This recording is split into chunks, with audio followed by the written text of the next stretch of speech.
Welcome back to How to Connect with Humans. This is episode 7 of series 4. Hello, Wayne. How are you? Hello, how are you? I'm good. Good. Oh, we have somebody that I love so much. And she's put a smile on her face for a long time. But one of the reasons we made it with a big smile during the quarantine is because of her. And so we have Elaine Hilides here today with us. And Elaine is going to talk about Happy with Cancer. And I love the title. It's something she chose during the past year. She's going to tell us about her story and her experience. That Elaine came across the principles, if I'm right, in 2009. So she's a beam of light. She's funny. She's witty. She is beautiful, and we love you. So welcome. Thank you for being here. It's an absolute pleasure. I realized I forgot to change the view of this, so we're going to change it so we can see our speaker. Hello. How are you? I'm very well, thank you. And it's a pleasure to talk about this because I think it's a subject that cancer is a subject that is highly emotive and often causes a lot of fear, and it doesn't have to. So that's what I like to talk about. So yeah, I had my first encounter with cancer personally 35 years ago or so, when my mum got cancer. My mum got breast cancer, and my mum was very spiritual. She wasn't religious, but she had books where she used to have palmistry pictures that she'd drawn, and she was writing out palmistry, and she'd read tarot, and she would do all these kind of wild and wacky things. And when she got cancer, she was really inspirational because she just got on with it all, and she was great. And then about 3 years or so into her journey, my stepbrother was murdered. And as you can imagine, that was horrific. And my stepfather started drinking too much and got very depressed, understandably. And again, not surprising, but my mum's cancer came back. So it went actually from breast to bone to her spine, which is very common.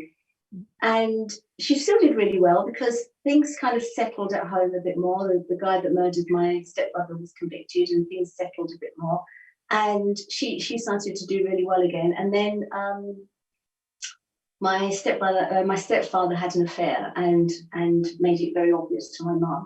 And this was my first encounter with how thought can affect your health.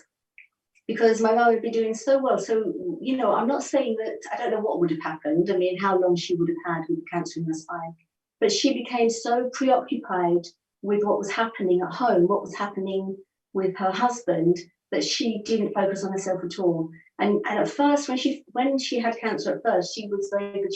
She was into visualization, and she would visualize a big rubber rubbing up, or eraser if you're American. Otherwise it's really weird. But she would visualize an eraser, let's say, rubbing out the cancer cells, and then she just had she just couldn't think about herself at all. It was all on what was happening at home, and she died. So I could really see how when she wasn't focusing on what was happening with her husband, she was able to bring herself back. I mean, I used to take, my daughters were very young at the time, and my mum would talk to me in the morning if it was a good day, and also with the people in the other beds, because if they weren't suffering too badly. I used to take my daughters in to visit her dressed up as in their nurses' outfits, and because the nurses used to make a fuss at them, and they would put their pretend stethoscope on my mum and get into bed with her, and my mum would say that would kind of last with her for quite a while, and she would really feel much better, because she had a lot of pain because the cancer was in her bone, but she would feel a lot better. And I say that was my first glimpse of how thought affects your health. And then then, you know, going forward in time, and then I got cancer in 2008 the first time, and I was an NLP, you know, I'd done lots of NLP courses, and I was working part-time and seeing clients part-time, and I was like, I can do this, I can do this, you know, I'm an NLP practitioner, and I did all my lovely swishing the thoughts away and you know, reframing everything, and I have to say, you know, the experience wasn't bad at all. I didn't have a bad experience of it, and it was quite funny because you know, I'd got my cancer pack of subliminal CDs. So it was like lots of classical music with people telling you are well, and you know, and I would listen to those, and I'd do self-hypnosis, and you know, I didn't realize how much doing there was, but I still was good. And I remember I was working in a university, and I had to have 2 operations. I had an operation, they didn't get it, or I had to go back for another one, and I was trying to get exam marks in, and one of the lecturers, who was kind of very old school, said, you know, so where are we going then? And I said, what do you mean? He said, well, where are you going on holiday then? You're in a rush to get all these marks. And I was like, no, I've got cancer, I've got to have an operation. And then somebody called me into an office and asked me if could I possibly break the news of my cancer more gently to people, because they couldn't go, which, you know, I found very amusing. Because people have this idea that you must suffer because you've got cancer, you must suffer, and I really didn't. And then it was a very busy time because I was selling my house, and I sold my house a week after the second operation, and had to, you know, pack up and get everything, and, you know, find the property I wanted, which I did do. And then I started radiotherapy, and it was just so busy. And I remember saying to one of the nurses, well, you know, this is a really good excuse for a lie down, because you're not there very long, it's only seconds. And she, I don't think everybody sees it like that. And I was like, oh. And at the time as well, somebody that I worked with who had cancer previously, a few years before, it had come back, and they were scared to tell me about my colleague because they thought I was going to worry about myself, you know. But actually what happened when they told me, they said, well, you know, it's come back, and I knew this woman lived, you know, by the coast in Hastings, and they said, oh, it's come back, and, you know, you can't have treatment in the same place. And I was like, she can't have treatment in Hastings? I thought she had a budget. I thought you'd use up all your money in Hastings. You had to go somewhere else. Yeah, so I can't say I took it entirely seriously, but as I say, there was a lot of doing around it. There was a lot of NLP doing around it. And then, you know, I only read success stories, and I have to say I do now. There are groups that you get put into, people very kindly decide to put you into groups when you have something, and then sadly there are so many horror stories that it can frighten the life out of you. So I have every sympathy for people that are going through, and I love to work with people that are going through, but I don't want to hear about wounds opening. You know, I'd rather not kind of necessarily do that while I'm going through it, if you see what I mean. So I only read all the success stories. I read about, you know, people that had got over their cancer, were living healthy and happy lives. And I also, you know, I'm a big believer in placebo stories. I love placebo stories. And, you know, there are so many cancer stories with placebo. There was a guy in somewhere in the States who, I think this is in a book, Mind Over Medicine. I think maybe you know that one, Giles, Mind Over Medicine. And I think he's in there. And this guy, if I remember rightly, lived up in the mountains somewhere in America, and kind of came down and visited his doctor, and the doctor said, you've got to go to hospital. I think this lump might be cancerous. You've got to go to the hospital. So they had to, I think he had to go on a helicopter because it was quite a while away. And then he thought that was it, because he'd never been to hospital before. So he didn't realise that the biopsy was a biopsy. He thought that was the operation. And apparently his cancer disappeared. You know? And I'm all for those stories. I love them, you know. And there's a story about Mr. Wright that I often tell with placebos. A guy in the 50s, I think it was, and he he had cancer of the lymph, so it came up. He had orange size growths and lumps under his arm and in his groin and around. And the doctor decided that there was a drug they were trialing called Cribosian, and Bruno Knopfler, I think the doctor was, and the doctor decided, they could trial it on him. They weren't supposed to trial it on anyone that had a prognosis of less than a few months, and this guy did, but he felt so sorry for him, he gave it to him. And I think he gave it to him on the Friday, and he had a rare weekend off, and when he came in on the Monday, Mr. Wright wasn't in his bed, and he thought, and actually he was up chatting to people and was doing really well. And this was a man who had to have his lungs expirated like twice a day or something. And he was released, seemingly cured, because they said his tumours melted like snow on a radiator. And off he went. He was even flying his own plane. This was a guy who had his lungs expirated. And then there was a big expose in the paper about how this drug hadn't been successful. And guess what? He was back in hospital and his tumours grew. So his doctor was clever enough to realise that it wasn't the drug, but it was his mind that had performed, its job before. So he said to him, well, look, that drug, the one we gave you, it had been corrupted in transition, but we do have another one, but it's super secret, would you like to trial it? And he said, yes, he would. And they gave him an injection of saline water. And again, tumours melted and off he went home. I mean, this is a story that's written up. And, you could say, is that a miracle? Is that his mind? I truly believe, as many people say, that the mind, that the brain is the mind's pharmacy. It will create the chemicals that you think you're getting. But again, there was another thing in the newspaper saying that this drug wasn't any good. And back upon Mr. Wright was in hospital, and he refused to believe that it was anything to do with his mind. And he died. But I really do love the fact that you can have these chemicals. You can self-create a lot of the chemicals. I'm very careful not to say, and I did before I got it again, I'm very careful not to say to people that you can cure yourself, because I never want people to think that they're doing something wrong if it's if they're sick. But as I say, the placebo, I'll just tell you another quick placebo story. I've told this one before, but there was a story, maybe in the same book or another one, with probably, there are lots of placebo books, and there was a guy in a free hospital in New York, I think it was, who was dying, and he wanted the last rites.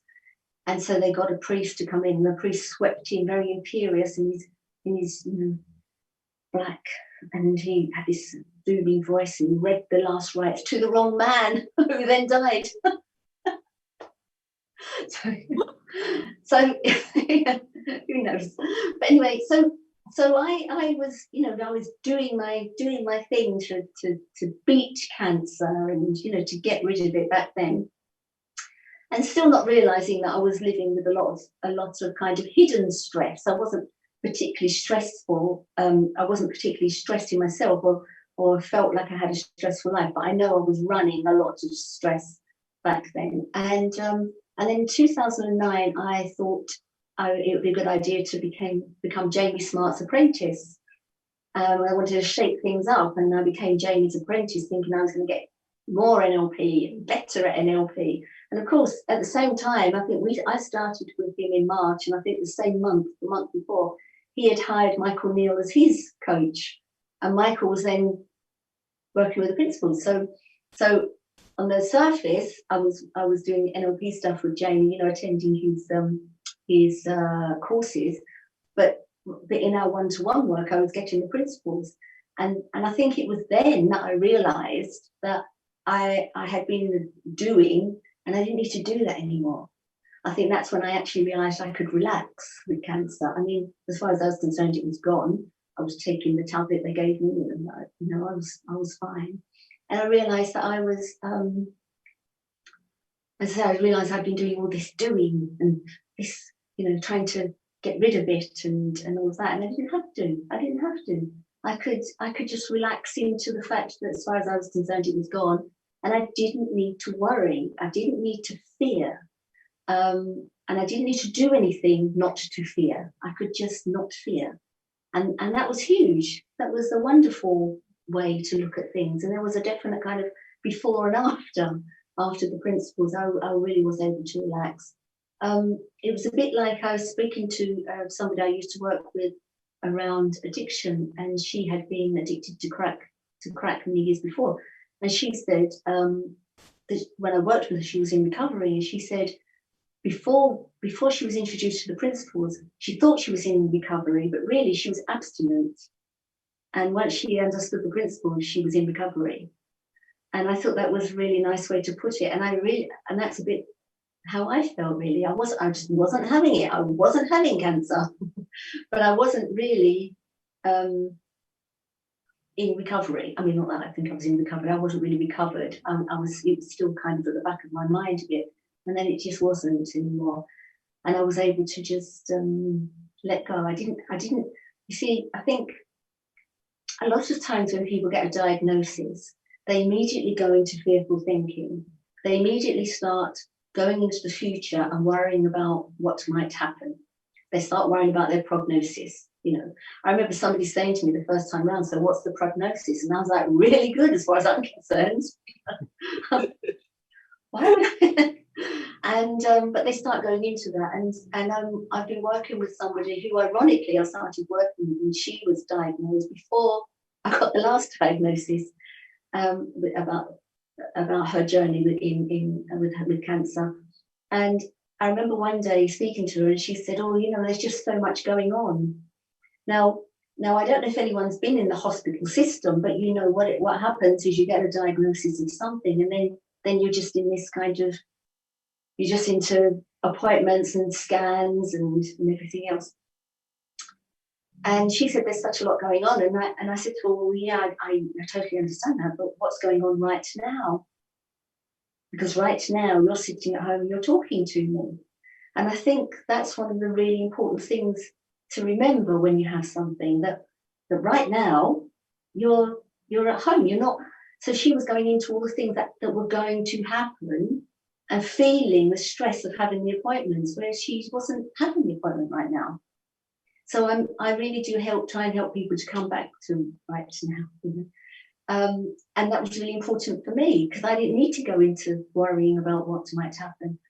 And so I had 13 years between having cancer the first time and then getting it again last year. Now, I spent those 13 years, well, I mean, I can't say I was always happy. That would be a lie. But, you know, I was kind of not worrying about cancer. If I was unhappy, it was about something else. It wasn't worrying about cancer. I wasn't in fear of it coming back.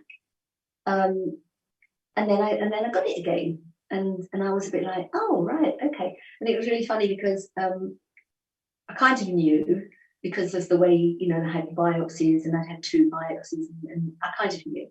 So anyway, Tony and I went, they let him in for that operation. That's a bad sign, you know, because it was in last November, and they were starting to be careful again. And then we went into the room, and there's the, you know, the oncologist, and then a nurse, and then I think it was the registrar, and we laughed. And I said, oh, more than one person in the room, there's going to be news I don't want to hear, isn't there? And she was like, well, just sit down. And I think they thought we were on something, because we just laughed our way through it. We just weren't taking, just learned that, you know. And I really think she thought that maybe we were in denial. I was in denial about it. And that happened the whole way through, and it was really funny, because we had, I mean, Tony came with me. He came to the hospital with me, because I had to go to a hospital that was about an hour away. And at one time I was going for a CT scan, and I forgot to fast. And I was like, oh my God! And normally I have juices in the morning, and this particular morning I'd had porridge as well. And I was like, oh my God, why have I eaten all this? I forgot to fast. And I had a trampoline, and Tony was saying, bounce! Bouncing on the trampoline, trying to get this, you know, it was like a fast. And then I was taking supplements as well. And as we left, I completely forgot that supplements are like food, and took a supplement. So we got there, and I thought if they asked me, I mean, it had been 2 hours since I'd actually eaten. I thought if they asked me, I'll say it's 2 hours, but I won't mention the supplement. And then when we went for the results of that CT scan, they said, oh, well, we've seen something that we think it might be a lymph node that's we've seen something in the scan. And I really wanted to say, no, it's a stray supplement. But I thought I better not, so I didn't, But I can't say that at any point in this last journey, almost have I taken any of it seriously. I mean, I just haven't. And it's not that I'm not aware. Obviously, my mum died. It's not that I'm not aware of the seriousness of having a disease. I just choose not to stay in that place. And so if it comes to me and I'm like, oh God, and then I'm like, oh well, right now I'm fine. I didn't feel ill, and I often previously when I worked with people, I used to say to people, if you're Joe Blogs on Wednesday and you get a diagnosis of cancer on Thursday, it doesn't mean you're a cancer victim or a cancer sufferer on Friday. You're still Joe Blogs. You're still the same as you were on Wednesday. Nothing's changed between then and now. And, I never did say I was a cancer victim or a cancer sufferer, because, I say to people, I've had flu. I don't say I'm a flu sufferer. Why would I? So it's always been, I've always had a light touch around it. And I really do believe that, one of the books my mum had years ago was a guy called Norman Cousins. And Norman Cousins was a doctor who had a disease of interconnective tissues or something, Giles would know more about that. And this guy was a doctor, and he knew that his prognosis wasn't good. I think he had a few months to live. This was back like mid-60s. And he had written a book, and say my mum had all these books. She had the Louise Hay book as soon as it came out, you can heal your life, or whatever it was called. And Norman Cousins decided that he was going to lock himself away in a hotel room.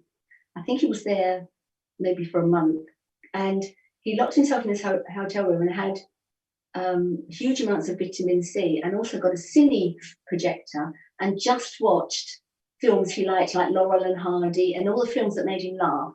And he said that he worked out that 10 minutes of really strong belly laughing gave him something like 2 hours pain-free sleep. And again, that really showed me, when I remember, reading these things years before, and it really showed me how you can boost your immune system as well with laughter. Laughter can work as an anesthetic for pain. And I say it can boost your immune system. I think it increases immune system cells. I think your immune system rather, and I think it increases like antibody cells and infectious disease, I don't know, busters, but all those kind of things. I think it kind of increases all of that, and of course it decreases your stress hormones. And we know that stress compromises your immune system. So if you're in a position where your immune system is already compromised, why are you going to make it worse by keep worrying about things that aren't actually happening right now? None of that ever made sense to me. So I would really like to help people see that cancer doesn't have to be fearful, And another thing that people do is they forget that cancer is coming from them. So, the cancer cells don't come from somewhere else. They're not kind of coming at you. They're just your own cells that have gone rogue. So people, I don't believe you need to fight cancer. You could love your cancer if you wanted. You could love it and want to heal yourself that way. I don't think you need to fight with yourself. I don't want people to use the word like battle and fight in regard to themselves, if that makes sense. I think it's perfectly, but I know it's perfectly possible to be happy when you have cancer, and it's also possible to have peace of mind when you have a diagnosis, when you have cancer or any other illness. It's perfectly possible to have peace of mind despite what is happening. You know, this time around, I had to have 2 ultrasounds. One when they thought they had the road supplement, and I had to have 2 ultrasounds. And both times, this was in 2 different hospitals, and both times the sonographer actually stopped what they're doing and said to me, "You're just too calm." And I was like, "Well, what are you going to do to me?" I thought this was just a little. And also when I was going in, it's really funny because I was having a reconstruction and they have to keep your blood cells warm. Not your blood cells, your blood vessels warm. They don't want you to get cold. So you're wrapped in this, I think it's called a bear hug. It's not a wonderful name for this thing they put around you to keep you warm. So you waddle into the theatre with this bear hug on. And then, you know, I was chatting to the anaesthetist, and obviously I met him earlier and was chatting with him. And it was 2 weeks before Christmas, and he was talking about Christmas, and I said, I did happen to say that, "Oh, we're vegan." And he said, "Oh, I'm flirting with the idea of being vegan." So we were having a good chat about that. I kind of almost forgot where I was in the theatre. And he said, "Oh, I better give you something now to make you even more relaxed." And I laughed. And he said, "Well, look," he said, "look at your heart rate." He said, "You're already so relaxed." You know? And I think they thought that was quite funny because there I was in the operating theatre about just merrily chatting away about, you know, being vegan. So I absolutely know that we can have, as I say, peace of mind, whatever is going on the outside. So I've kind of witted away for quite a while. And if anyone's got any questions, please ask. That's beautiful. Thank you so much. So also what happened was that because, you know, you would have had a lot of reasons on top of that, like we're in the middle of this pandemic, and, you know, like there were other things going on, and but you also kindly invited us, all of us who wanted to actually follow your journey, into a Facebook group. Yes. And so you really educated us as well, because there were things that, even though I had gone for nearly 10 years with my dad with cancer, there were things I didn't know. So, for example, like breast cancer, and you know, and then you were so kind and open as to show us some pictures, you know, that were tasteful, but, you know, like, but, you know, that was ripping my top off. It was my scar. It was like, but it was really, because at some point you were saying, well, I'm having this and I'm having that, or I have a boob job and a tummy tuck. Yeah. I thought, oh, well, that's quite convenient, actually. I know, tell me. I know, it's wonderful. And so, you know, what they do is they, you know, if you don't know about a reconstruction, because the first time I had cancer, I had a lumpectomy and then radiotherapy for 6 weeks or something. And then this time, because they can't do that again, so I had to have a mastectomy, and then I was offered a reconstruction. And so they take fat from your stomach and give you a new boob. It's wonderful. Yeah. It doesn't actually change size if I eat too much. It stays the same. But apart from that, you know, it's great. So I have this flat stomach. It's like, you know, win-win. It's perfect. I mean, I didn't know. Like there were sometimes, like, because some people in the group actually had either been themselves through breast cancer, or they have been with somebody through breast cancer, but there were things that I honestly didn't know. And because Elaine has this awesome sense of humor, and so sometimes I didn't know if she was actually making a joke, or if she was actually telling the truth, or, you know. So it was quite funny. But it was I was so tuning, and I felt so close to you. Oh, that's lovely. And I wanted to start the group because I really didn't want to keep, to be honest, I didn't want to bore anybody on my timeline that wasn't interested.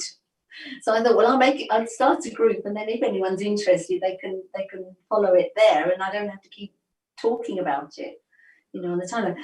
But there are other things that I think are important, and important for people going through things. And it's funny, I was talking to my client earlier this morning about this, because I think it's also important, on kind of a more serious note maybe, but it's important to recognise that you have still have autonomy. Because once you get into kind of a system where there's lots of operations and lots of treatments, and it's easy to forget it's your body and your decision. And I think it's really important. Otherwise, people can feel really disempowered, and that's not a nice feeling to be in.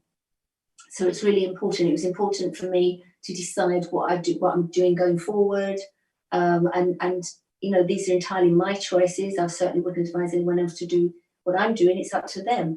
But it's really important to help people to know that it's their choice. When I had it the first time round, there was a wonderful lecturer who I'd met her husband, I think maybe once, and she said to me, "Oh, you know, this is her husband, Bill. Bill wants to let you know that if you have any questions." He was the one that actually told me I to feel free to change my doctor or whatever. You know, he was the one that first introduced me to the idea of autonomy. She said, "Bill wants you to know that if you have any questions, you know, even like there's 3 o'clock in the morning questions, you can contact him." And I thought, wow, that's really nice. You know, I've only met him once. I completely forgot he was the breast surgeon at Charing Cross Hospital. So that's why he was saying it, you know.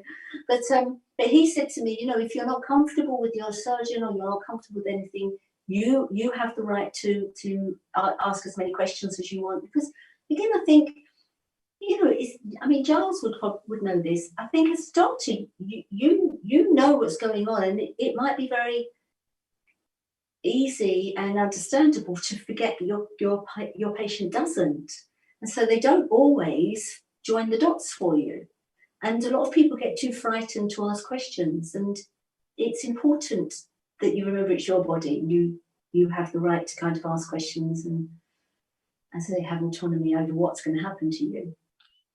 Also, because you know, we know that we have this wisdom that knows more than anything else in a way.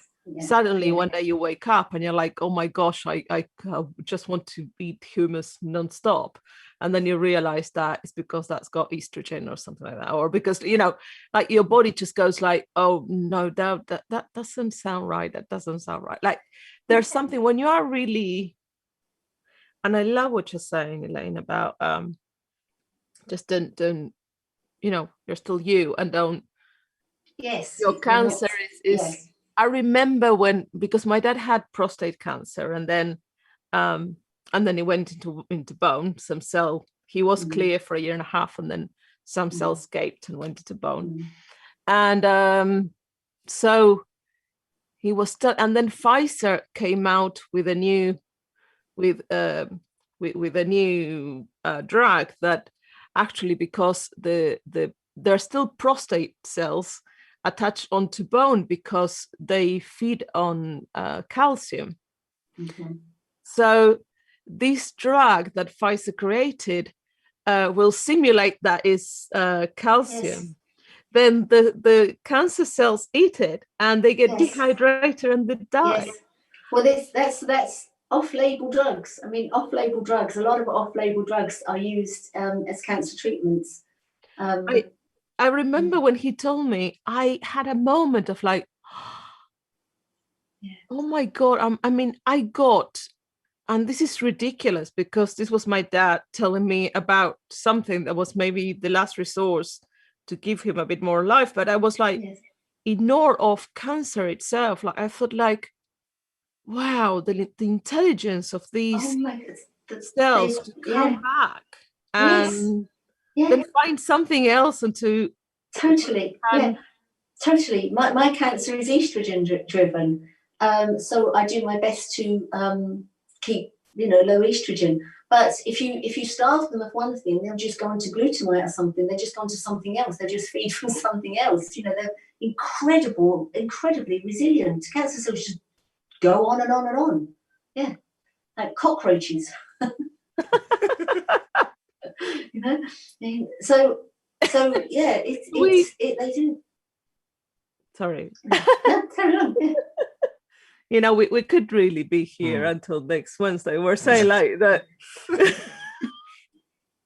that once you get especially Elaine and me talking, you see you haven't, so you probably said going on, yes.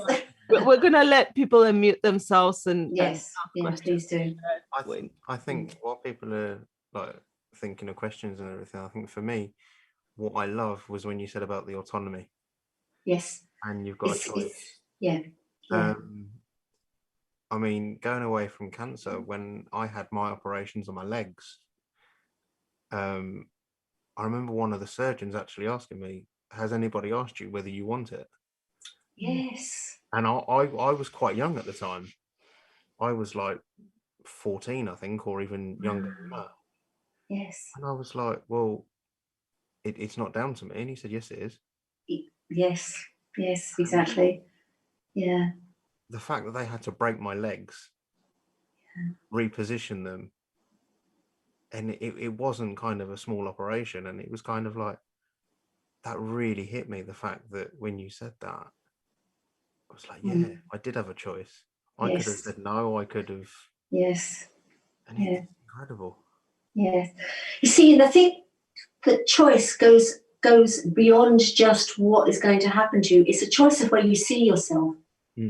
And it's a choice of whether you see yourself as a victim or you see yourself as having had something. As I say, that's why I mentioned flu. I didn't ever think I was a victim to flu. I just had flu. Well, I just got cancer. You know, it doesn't make me a victim to anything. And I think that and of course you can't have that kind of autonomy when you're living in fear, because it just doesn't come up. Because if you're living in fear, you see yourself as a victim. You see yourself as some kind of, I don't know, injured or something. You know, have you ever seen the guy, and I can't remember his name, he's a Russian, he's a motivational speaker, and he has no limbs. Have you seen him? The one with, yeah. Now, you know, he's brilliant, isn't he? Have you seen him on Oprah where he jumps up the steps? And he's brilliant. Now, you know, he apparently his parents were very encouraging and told him he could do anything and everything else, you know, but he didn't sit there and just think, oh, you know, am I getting another hat at Christmas? He saw himself as kind of whole. He saw himself as being able to do things, and he can do it, you know. And I'm such a big believer in that. I have no idea if cancer will come back again, and if it comes back again, I'll deal with it again. I have no idea what's going to happen. Who could tell the pandemic was going to happen, you know? We don't have any idea about what's going to happen, and I certainly am not going to spend any time worrying about what might happen, you know? And I was saying to you too earlier, I mean, what a year we had, because my partner Tony was diagnosed with cancer last March. So he got cancer in March, and he had a kidney tumour, and they couldn't operate because of the pandemic, so he couldn't have his operation until August. So he had his operation in August, and then you know, was getting over that. And I've never been good at self-examination in any way, mentally or physically, but I had actually noticed a lump, and I do think, is that a lump? Because I'd had all these operations before, I had a lot of scar tissue, and and then I thought, well, we can't do anything about that now because we need to get Tony sorted. So I really did completely put it out of my mind. And then once Tony was kind of back on track and he was good, in October, I suddenly kind of remembered this and thought, oh, I maybe I need to get this looked at. And then of course, you know, everything took off. But I didn't have any worry between thinking, oh, this is a lump, and actually going to get it sorted. I knew it wasn't convenient, and I just put it out of my mind. Now, I really believe people should follow up on something. I certainly would never say to people, just put it out of your mind. But I'm just using that as an example of how I really didn't worry about it at all. You know, I kind of might have checked a couple of times, felt the same, didn't feel like it was growing. And I didn't need to worry. And I think it's taking that bit out of it that enables you to be happy. Because if you're not worrying about it, and if you're not stressed about what might happen, because that's always where people go. You know, years ago when I used to work with cancer patients, but you know, all these years since I had it, really, since coming to the principles, I've worked with patients off and on, and they would come to me and they would be frightened, and I'd say, you know, what is it that you're frightened of? Are you frightened of the operation? And generally they would say no, because they knew they were going to have an operation and they would be in good hands. And I would say, are you frightened of the treatment? And they'd say, well, not really. But what they were frightened of was the stories that they were creating and the images they were creating about what might happen. And so they were frightened of what might happen. They were frightened of the unknown. And of course, what do we do with the unknown? We fill it, don't we? Like an empty drawer. We always fill it. And they were filling it with very, very scary thoughts about what might happen. And you don't have to. And that's the most amazing gift I think you gave us all during this time. I'm trying to see if anybody wants to answer. Can I say something? Yes, please. Yeah, sorry guys, I joined a little bit later. But I loved what I heard. You know, thank you so much, Elaine. And I have two takeaways, and these are things that have been on my mind, and what you said fit perfectly. Number one was that, well, if the principles are true and what we're feeling is our thinking, then that must be true at all times. Absolutely. And it's so, I mean, your example is a powerful demonstration of that. And like half a year ago, the country that I live in, a very bloody war broke down here. And I was so surprised that even at those circumstances, I could feel so much bliss. And I was so surprised to see how inconsistent everybody's experience was. And then I was thinking like, holy shit, this thing is actually true. Yes, I think exactly. it's such a powerful message to be sent out. And the second thing is, well, especially if there's something externally kind of challenging happening, then it makes even more sense to relax into it.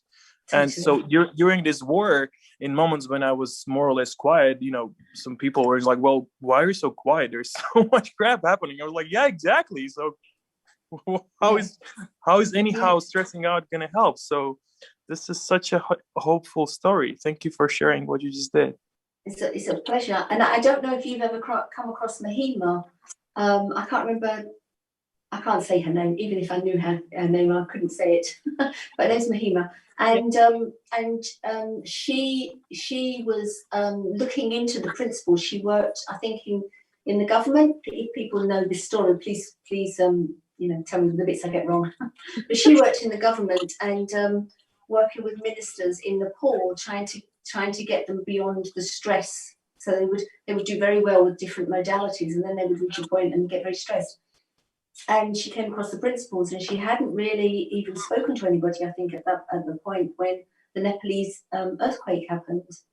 And she tells some fantastic stories, and I think one of them, and I'm paraphrasing, but I think that she said that she was standing outside she ran out of her building, she was standing outside and she was looking around at the total chaos and destruction. And she suddenly thought, okay, if fear is optional, I don't need to feel fear in this moment. Now, she needed to get the hell out of there because the building was likely to collapse, but she didn't need to feel fear, and she didn't. You know, and I think that's incredible. And you know, over the years when people have said to me, oh, yes, okay, it's okay in this circumstance, but if something really happened, you know, and I think, well, you don't get much more in the moment scary happening than an earthquake, surely. So, you know, I often tell them about Mahima. So well done you. Well done you. Yeah. And it is true, you know, there are no exceptions to this. There are no exceptions to this because there isn't to this. It is. You know? I actually was a bit late because I was talking to a client, and it was interesting. The conversation that we're having was about, you know, how in more mundane or how on examples where somehow we don't think that it's serious enough to think around, we allow this natural well-being to kick in for us. But when it comes to more serious stuff, all of a sudden, somehow this weird illusion that stressing out is going to be helpful is more alive. Yes. Yeah, exactly. Yeah, you can't think yourself. It's a bit like when Carolina was talking about wisdom, you know, you can't think yourself into wisdom.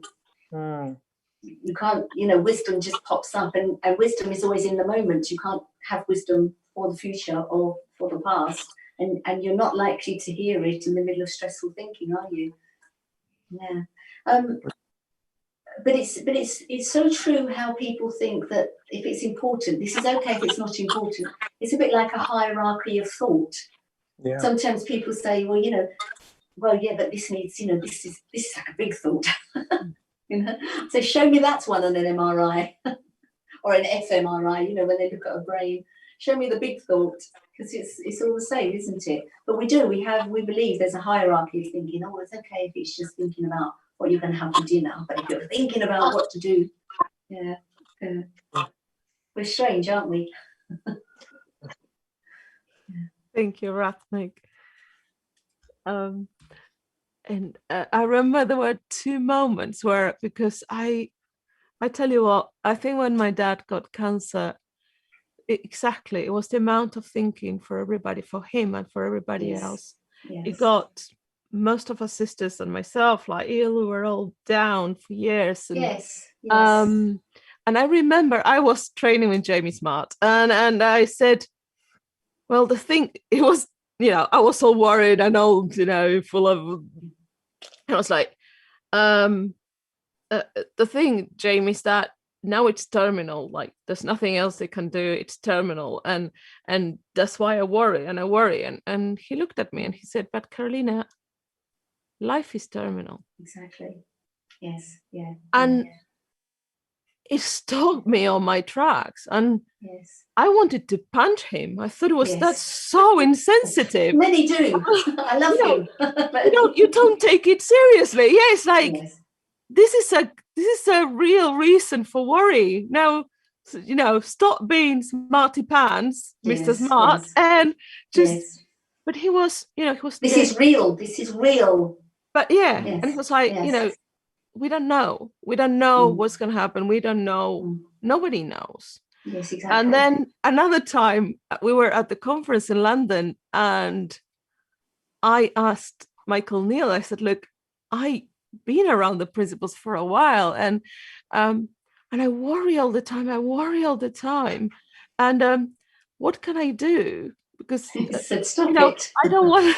What can I do with all these worries? Because you know, some worries are not necessary.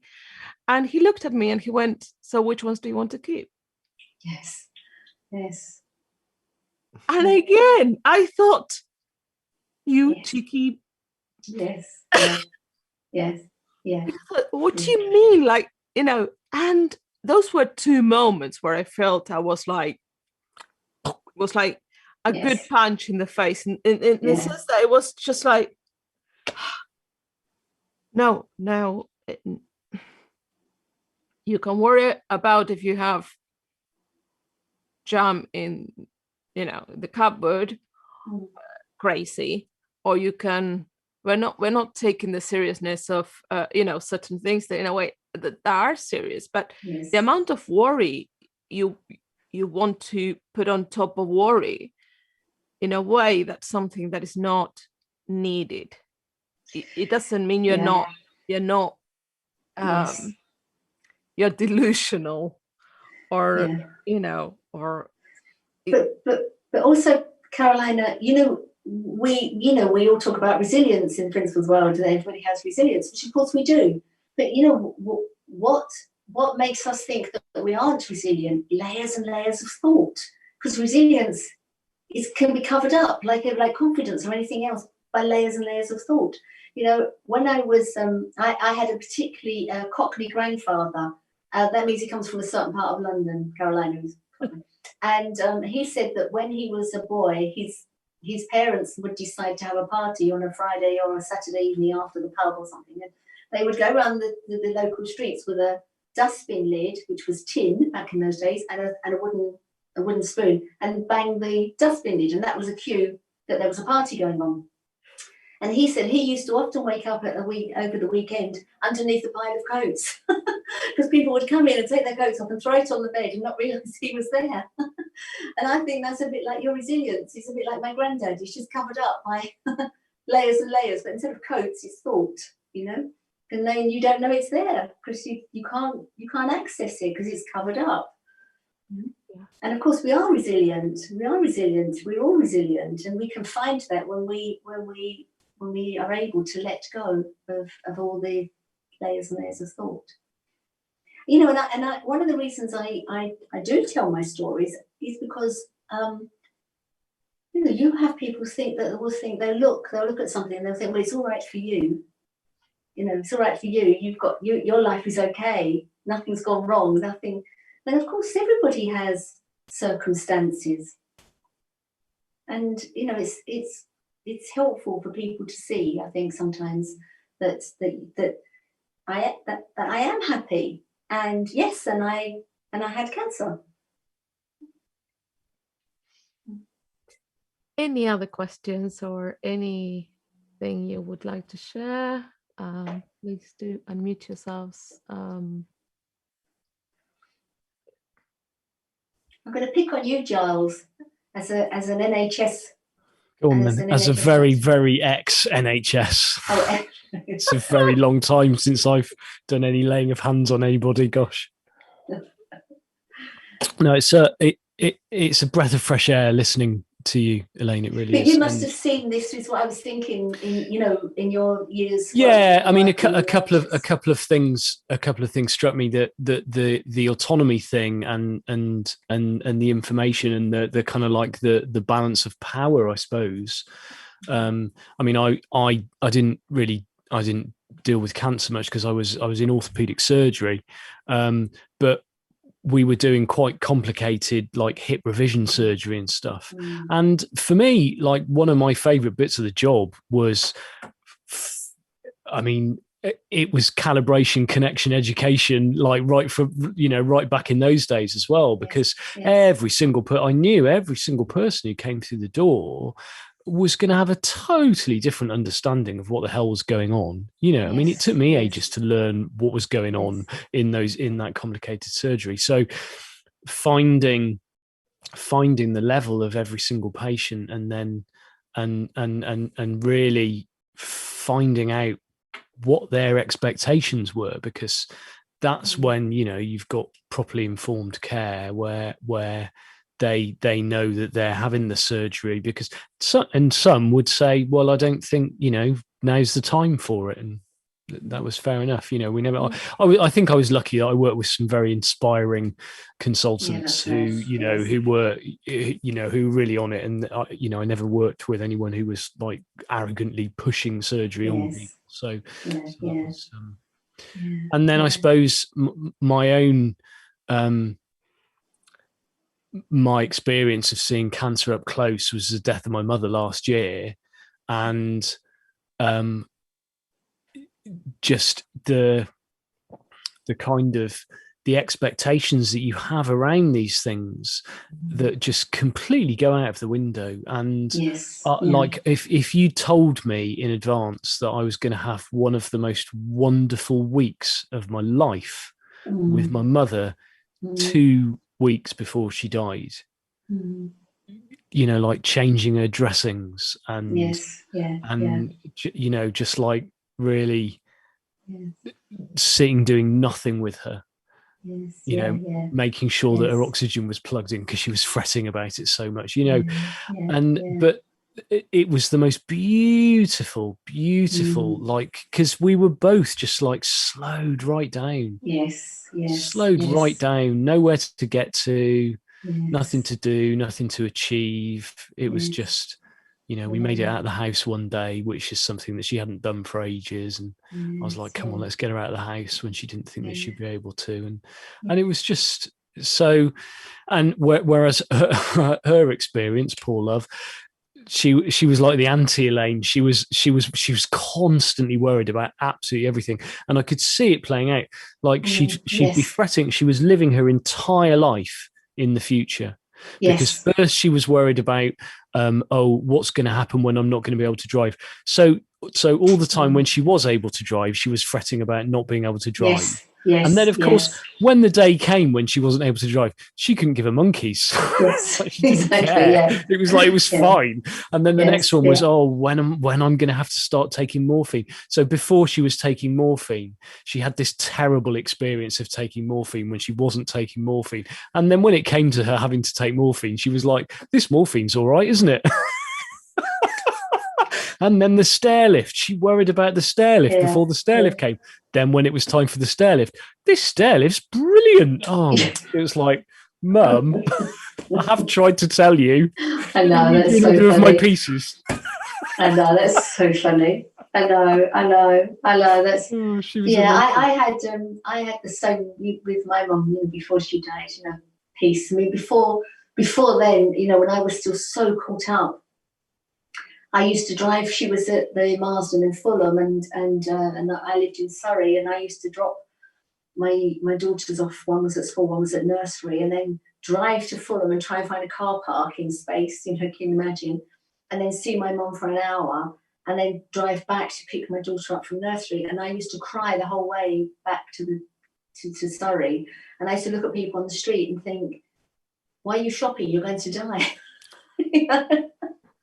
Because I was so caught up in it. And my mum, as I say, when before her husband's affair, really wasn't.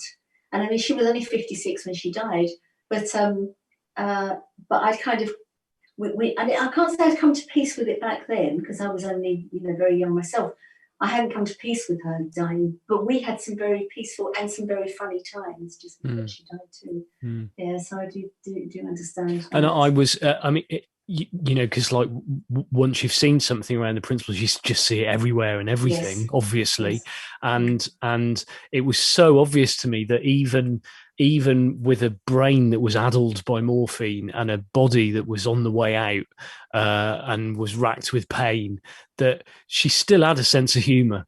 And and she still had that the exact same capacity for love and for having good ideas that none of the rest of us had thought of. It's not like she became a baby or anything. It was just like it was all still there. It was all perfectly intact. And I that week I really saw that. And she even to the point where she commented at one point when we were in the car, and she was freaking out because she got really nervous about being in vehicles, and she turned to me and she said, "You're so patient with me."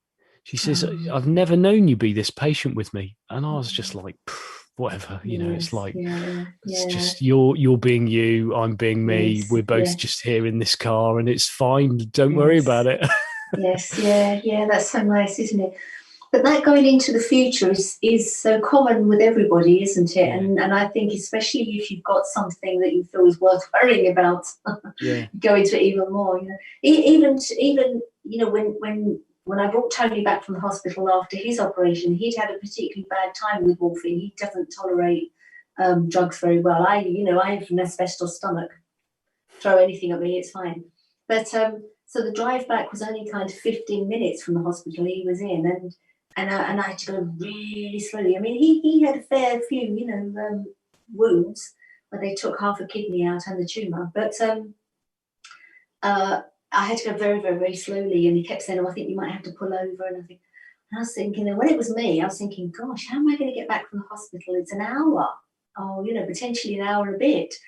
And I've got going to have these wounds everywhere. And then I was thinking, oh, why would I think about that now? So I didn't, and actually it was really easy coming back from the hospital. I put a big pillow and strapped, the pillow over me as protection, and it was fine. It wasn't a problem at all.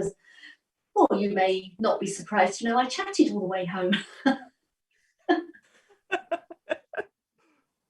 So, it just wasn't a problem at all. But I could see how easy it would have been to go into the what's going to happen when, unnecessarily.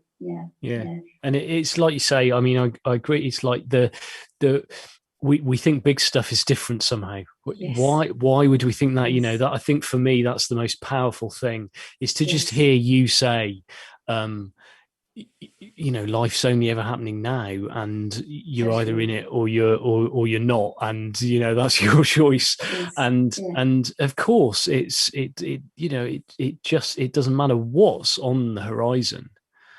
It's we don't know. You're still only ever going to experience it, everything now, and that's where you're going to find your well-being and your peace of mind. So exactly, better hang out there, eh? Yeah, totally. And you're only ever going to experience it exactly by a thought. Yeah. So you can't even guess how your experience is going to be. Yeah. Because who knows? Who knows? So you know, that's always wonderful as well. And it's a bit like when people say, oh, you know, having something, you know, cancer or a heart attack, it changed my view and it changed me. And I'm thinking, why wait? Yeah. Yeah. Oh, see Claire, it now. Claire has a question. Mm-hmm.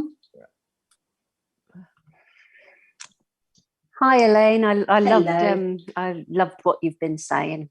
Thank you. And you know, I feel so blessed. I mean, not that I've been through cancer. I mean, I've looked after a lot of people, and a lot of people who've got palliative cancers and end of life care and things. And it's amazing, you know, the ones that have got that sort of sense of acceptance. Yes. And haven't got it at the forefront of their thinking, yes. and they are living their lives. Yes. And it's not at the forefront here. It's just amazing, the difference. And then you get other people who are so caught up and really struggling. Yes, yes. And it's so sad to see, and I'm so tempted. It's hard in my role, sort of wanting to share this, but at the same time not saying it as blunt as it's just your thinking. Yeah, exactly. Yeah. Exactly. I struggle. That always with that. goes down well. No, exactly. But some people so naturally get it, you know. I mean, they're living it, like we all are. Like we all are. Yes. But yeah. Yeah, and I think what you just said then is key, is acceptance. Now, you know, when I work with clients, whatever they perceive the issue to be, when we talk about acceptance, they think it's accepting the unacceptable. They think it's accepting unacceptable behaviour or unacceptable circumstances. But that's not acceptance. Acceptance is accepting what is going on right now. Acceptance is not fighting what's going on right now. Exactly. Acceptance is knowing that things can change in a heartbeat. They can change in an hour, in a day. So a lot of people think if they accept something, it means that's it. They've given up. That's it. Yeah. Yeah, exactly. And of course, that's not the way. And if you accept what's going on for you, and you're not fighting it, you're not activating stress hormones, you're not compromising your immune system unnecessarily with a lot of stress, you're helping your body, you know. And surely when you have something that's in your body that you want to, you know, get rid of, like cancer, or heal, let's say, accepting and allowing your body to work as it's supposed to work is going to help you. So, you know, acceptance really is key. Yeah. Definitely. Sure. Yeah, that's really good. I like that. Yeah. And, you know, again, acceptance is the flow, isn't it? You know, I often say to clients, you know, I mean, Steve Fullerton, if he's still on here, does, or used to do Tai Chi. And, you know, that's all about kind of working with the energy, isn't it? And working with the energy is surely the best way to help to heal your body, not fighting against it, not keep fighting the energy. Yeah, that's nice.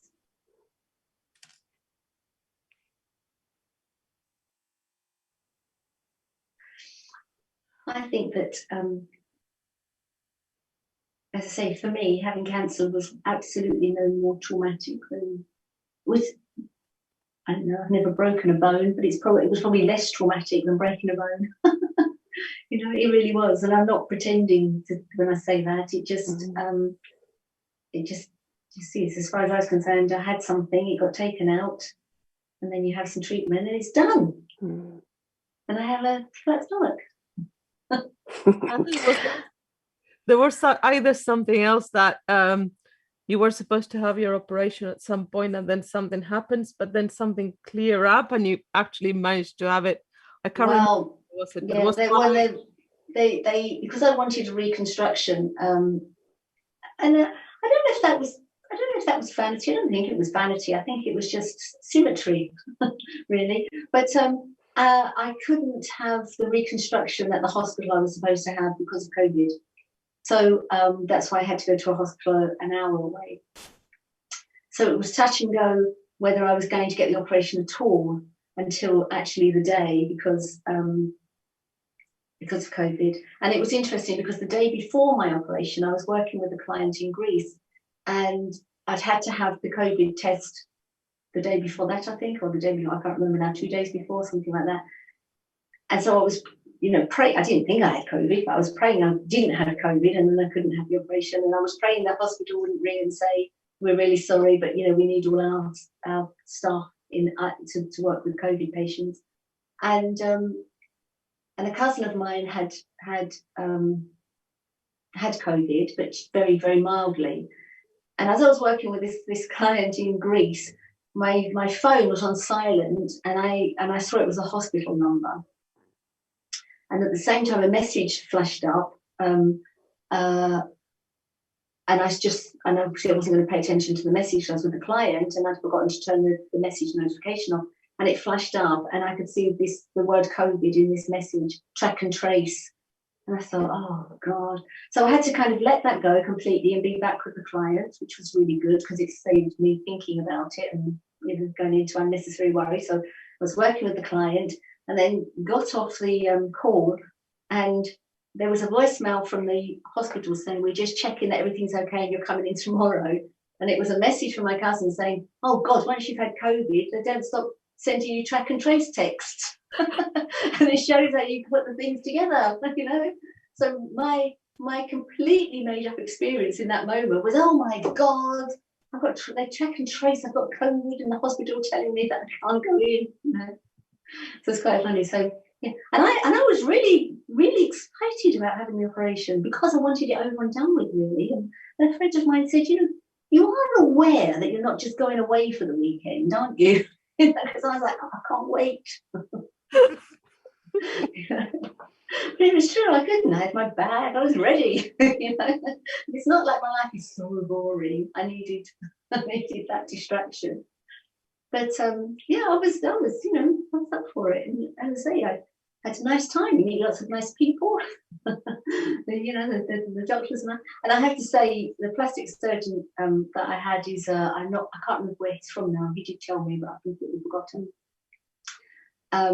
And he's quite serious, So a few times when we went for the initial meeting with him, he was very serious. And again, I think he thought he's either completely mad or she's in denial about this because I was really, And a few times when he came round after the operation, and then the next day when he came round, and I would say something without thinking really, and he just, you could see him just trying not to smile. It's so funny because I think he obviously felt that he should be really serious. It's just, yeah, this is quite funny, isn't it?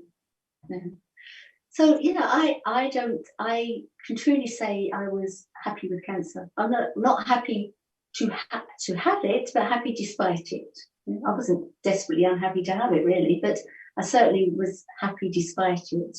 And I absolutely know that it's possible, And the first time, as I say, I can see with hindsight, because you can always see with hindsight, can't you? And also once I was introduced to the principles, the first time I was fine with the whole experience, but it was a doing. There was an element of, I say, going to beat this and fight it and doing. And this time there really wasn't. It was completely relaxed. I think I even posted a photo of me in my pajamas. Yes, you did. Mm-hmm. I think they didn't let you take pictures during the surgery, but if not, we would have had that. I know, exactly. I didn't.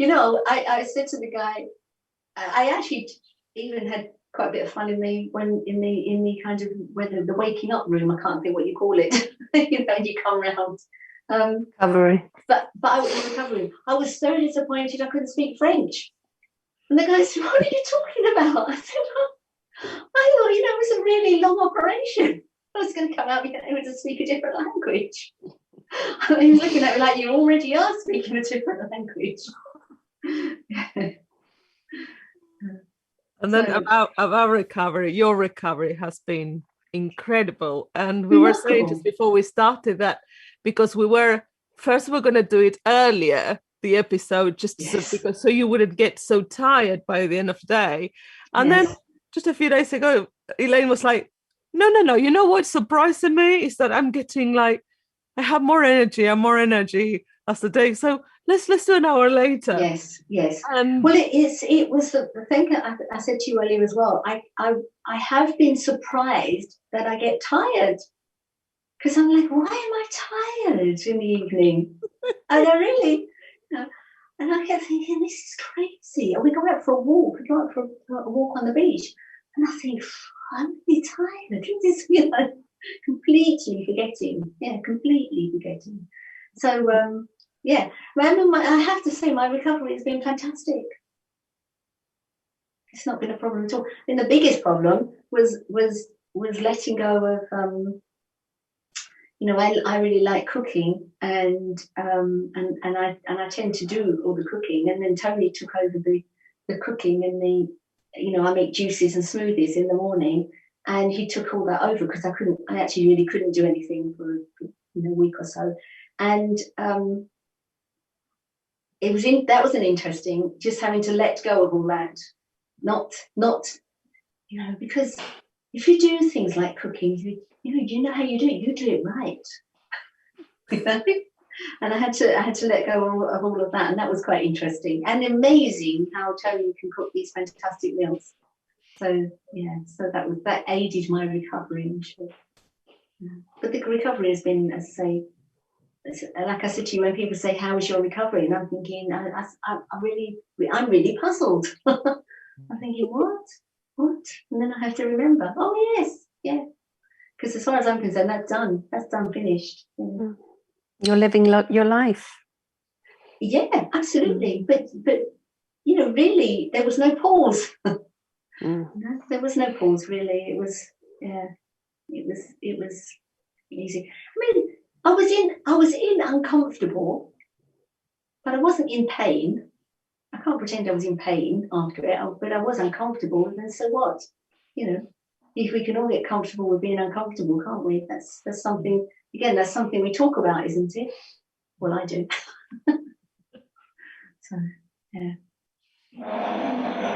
And it's also nice to know it doesn't really matter what comes up, does it? We are all absolutely built to just get on with it and to be at peace with whatever comes up. Which is nice, isn't it? And we know that our security, you know, I don't know if anyone, I'll probably better keep an eye on the time. I'll tell this one really quickly. But are you tired silently? No, I just saw the time. Oh no, I didn't go forever, couldn't I? But in the very first conference, there were two guys that had been in the Israeli war, and one of them had they came over and talked. One of them had his legs blown off. He was in a tank that got blown up, and I think he was 19 at the time. And he said that if you had told him the day before that he was going to lose his legs, he would have taken a weapon and shot himself, because he did not believe that he could have well-being without his legs. He had the bendy legs. But when he came around in the hospital, he said, I got this understanding really easily, because he realised he absolutely had well-being and health without his legs. And he worked in a camp for wounded soldiers and people that had been through the war and had seen other people wounded, even if they weren't wounded themselves. And there was another guy that was talking, and he had been a paramedic in the same war, at the same age. And he said that he had seen so many horrific things. He just didn't know what to do with himself. And he became an addict, a drug addict and an alcoholic, and he tried to travel away from himself, really. But obviously, yes, we know we take ourselves with us. And he eventually heard about this place, this camp, and he went there, and he said to the one with no legs, "I've got PTSD." And the one with no legs said, "What's that?" Because he didn't suffer with it. And the other guy said, I can't stop seeing the things I saw. And the one with no legs said, "Why not?" Because he didn't suffer that. And he was really demonstrating how the suffering is optional. And I remember, so that was back in 2009, 2010, I can't remember the first conference. And that really stayed with me, because it's true, suffering is always optional. Yeah, which is wonderful, isn't it? And you can be happy despite whatever's going on. Yeah. Yeah. I don't know if anybody has any last sharing thoughts or another question. You can speak now. They're probably thinking, I can't get a word in. Well, we should have planned this for 2-3 days or so. That's what we really wanted. But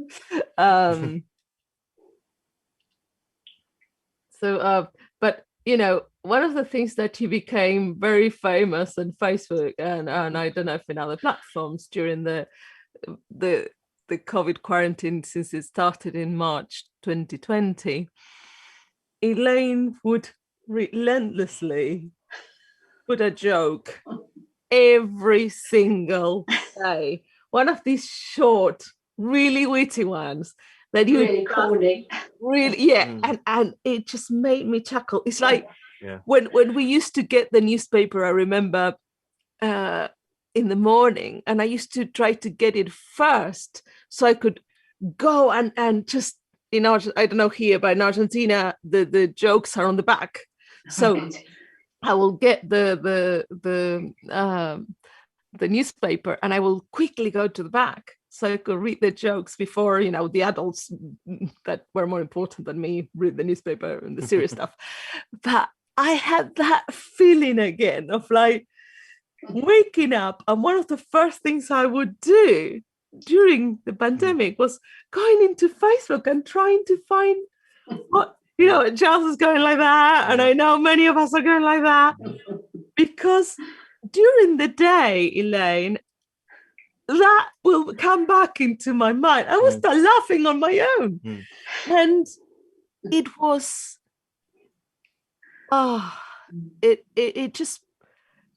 it just brought us really together like you haven't before, I think. That's so nice. That's so nice. Although I said to these two earlier before we started that I don't know if anyone's seen, is it called It's a Sin? I've forgotten what it's called now. The series on Channel 4 about the AIDS epidemic. That's brilliant series. And I just put on Facebook, "It's a Sin, heartbreaking." And then so many people said, "No, I don't get it." And I thought, "Oh, I'm typecast." I'll never be able to talk about anything seriously. Because obviously that's what happened now. Now she puts a line or whatever she posts on Facebook. We go like, "No, don't get that one."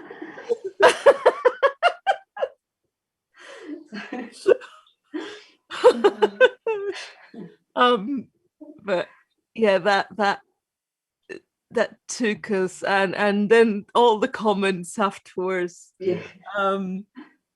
It was. We would start every day with them. We'd be in bed and I'd be on my phone and I'd nudge my wife and say, "Do you want to hear today's?" And you're right, they kept, and then my daughter could get some of them, but she couldn't get other. I had to explain them to her and everything. But so then she'd be parroting it back to me all day long, and it's absolutely wonderful. I can't thank you enough. Oh, thank you. Yeah, thank you. I was thinking, you know, I really enjoyed it, but I was thinking, oh my God, you know, this has gone on for ages, and you know, I thought people were going to get fed up. Looking forward to. Oh, that's nice. That's nice. For everyone, wasn't it? I think it was just that escape, even if it was just 2 minutes of just reading that. Yeah. It was just having that escape from getting away from everything that was going on. It's the brilliant thing that it just takes that to bring you back from your personal thinking. It was just that. Also, because some of them were actually puzzling, and you were like, I know there's a joke in here, and I have to. So you had to come out of your personal thinking, or whatever you were worrying, or whatever you thought, you know, you got up and you thought, oh, I can't get out, or whatever was in your, you know, world of, at that point, it was like, and then you will get it. It was like that satisfaction of getting the joke behind of what, you know. That's nice. Yeah, I really enjoyed it. It was a beautiful way of fun. I just decided to at the beginning of the pandemic, because obviously everybody, you know, the timelines were just so full of opinions and gloom, and I just thought, let's do something different. Will you ever give up your source? Oh, truly, I just got them from anywhere I could. Oh, really?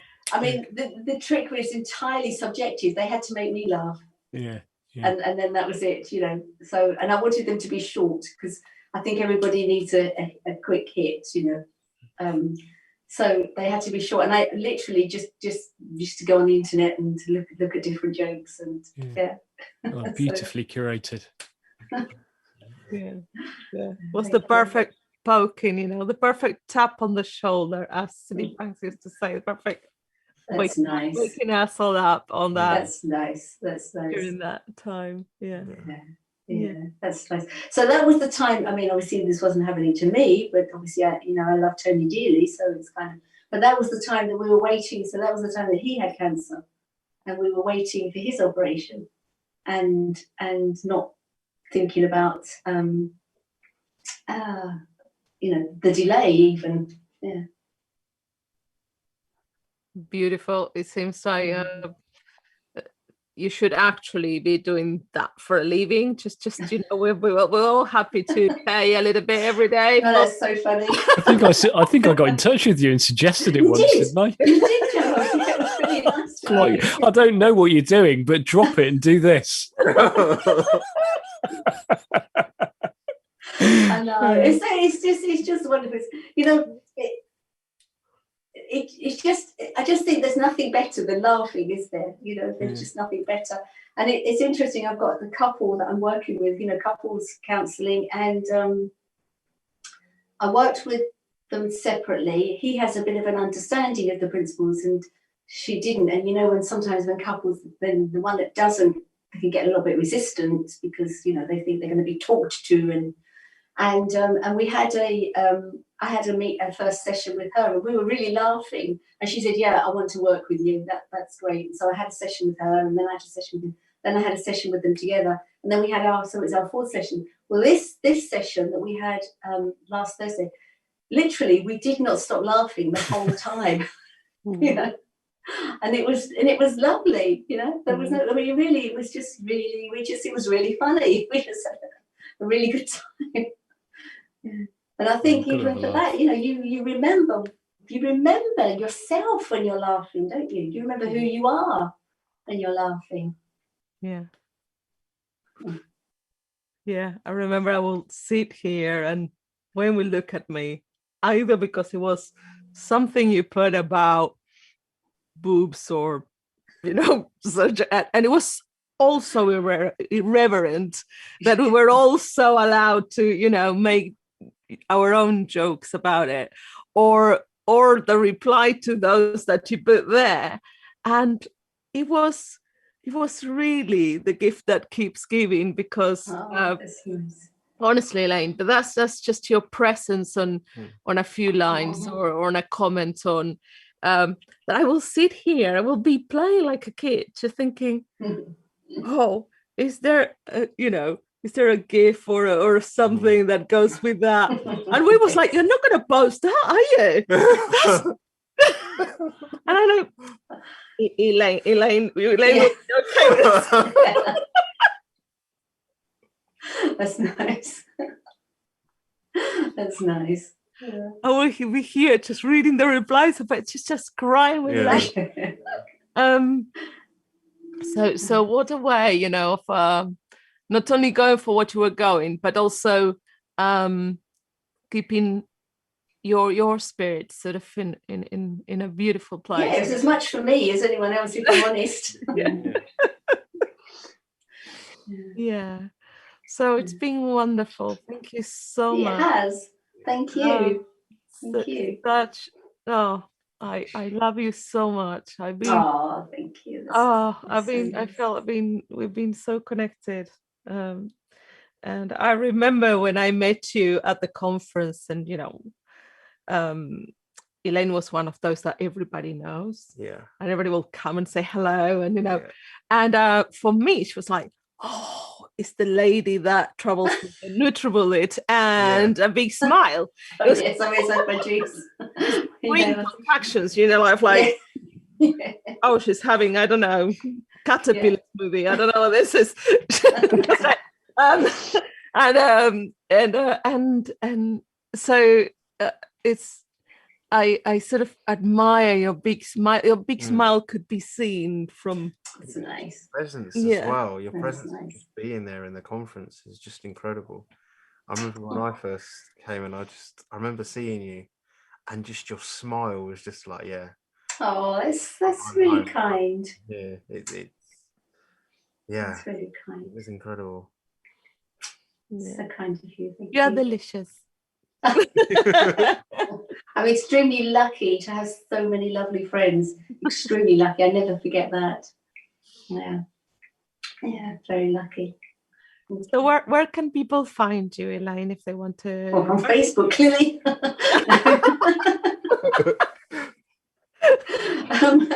I do. My website is my name, ElaineHilides.com, so they can find me there. Yeah. Brilliant. We'll put that. That's nice. Yeah. On the link of the video. Yep. And so, well, next week we think we have 3 guest speakers, 2 that we already had. So we're going to have Liliana Bellini, Susan Marmot, and Louise Scott, hopefully. They're going to talk about the Big Simple, and the Big Simple is a charity and a project they put together to work with children and young people in foster care or in the system, and we are announcing it. But if next week somebody kindly comes instead, so don't worry, because we're going to have them anyway. But because of COVID, we don't know, because the whole start of launching it has been obviously delayed. They can't be with other people, they can't be in institutions, they can't. So so we don't know, basically. We'll be happily in the unknown. Join us for that. And all probably Giles will be with us next week if they come. Nice. Sounds good. He's decided. We telepathically told you, Giles. What you should just say, don't you remember? Yes, I mean, nobody likes. Nobody likes already, do we? Exactly. Well, no one likes to admit they forgot. Yes. After the first one, we always said we're going to have him again anyway. So if he's not, I was told not to bother turning up because I said I wouldn't talk about what I was asked to talk about. If you remember. I don't even know if we talk at all. Were there any words in that episode? That's funny. Right. So you'll see the Big Simple, or you see Giles, or Elaine and us will still be here. Yeah, I'll still be talking. Yeah. So anyway, something magic will happen. So thank you so much. We love you. It's been such a pleasure. Thank you. It's been lovely to see everyone. And thank you to everybody here. We had such a beautiful group. Lovely, really lovely. Thank you. Thank I had a great time. Thank you. Thank you. Thank you. Thank you. Bye-bye. Bye-bye. Bye. Bye-bye.